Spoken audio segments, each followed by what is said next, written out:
বাংলাদেশে একটা রাজনৈতিক দল ছিল যারা সংখ্যালঘুদেরকে ব্যবহার করে ক্ষমতায় টিকে থেকে ফেসিবাদ কায়েম করেছিল। তারা বলবার চেষ্টা করেছিল যে তাদের অনুপস্থিতিতে বাংলাদেশে যারা সংখ্যালঘু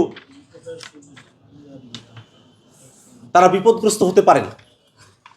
5 আগস্টের পরের সময়টাতে ওই পতিত ফেসিবাদীরা পালিয়ে যাওয়ার পরে বাংলাদেশের আপামর জনতা তাদের এই মিথ্যা প্রোপাগান্ডার জবাব দিতে পেরেছিলেন।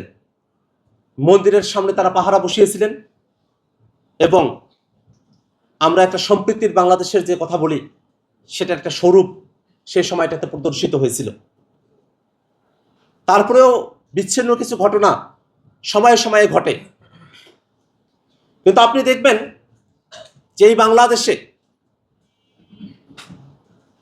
কোনো সংখ্যালঘুর উপরে আক্রমণ হলে পরে যে বিচ্ছিন্নভাবে এই ঘটনাটা ঘটুক না কেন, সেই ঘটনাকে বাংলাদেশের আপামর জনতা সেটার পক্ষে ছাপাই গায় না, সেটার জন্য তারা কোনো দরদ অনুভব করে না। বরং যদি কোথাও বিচ্ছিন্ন কোনো ঘটনা ঘটে, বাংলাদেশের বেশিরভাগ মানুষ তারা সেই ঘটনার নিন্দা জানান এবং সেই ঘটনার থেকে নিজেদেরকে ফারেক রাখেন। এটাই পার্থক্যের জায়গা।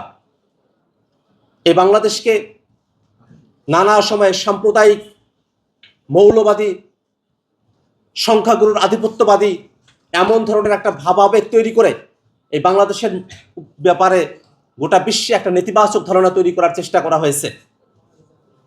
কিন্তু আমাদের প্রতিবেশী দেশের যারা এই চেষ্টাটা করেছেন তাদের সঙ্গে বাংলাদেশে যারা সংযোগ রেখেছেন তারা এটা খুব ভালো করেই জানেন যে বাংলাদেশে যদিও কখনো কোনো ঘটনা ঘটেও যায়, সেটা এই বাংলাদেশের মানুষদের কাছে স্বীকৃতি লাভ করে না, বরং বাংলাদেশের মানুষেরা তার বিরোধিতাই করেন।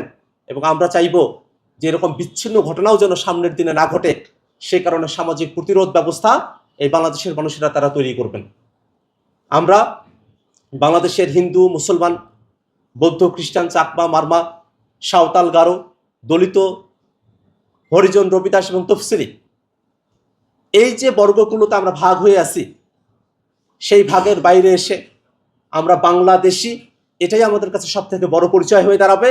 এবং সেই পরিচয়ের নিরিখে জাতীয় জনজাতি জোট বৈষম্য বিরোধী চেতনার জায়গা থেকে তাদের অধিকার, মানবিক মর্যাদা, সাংবিধানিক অধিকার, কাঠামোগত এবং অন্য অন্য জায়গাগুলোতে যে বৈষম্যের শিকার তারা হয়েছেন সেগুলোকে দূরীকরণের জন্য কাজ করবে।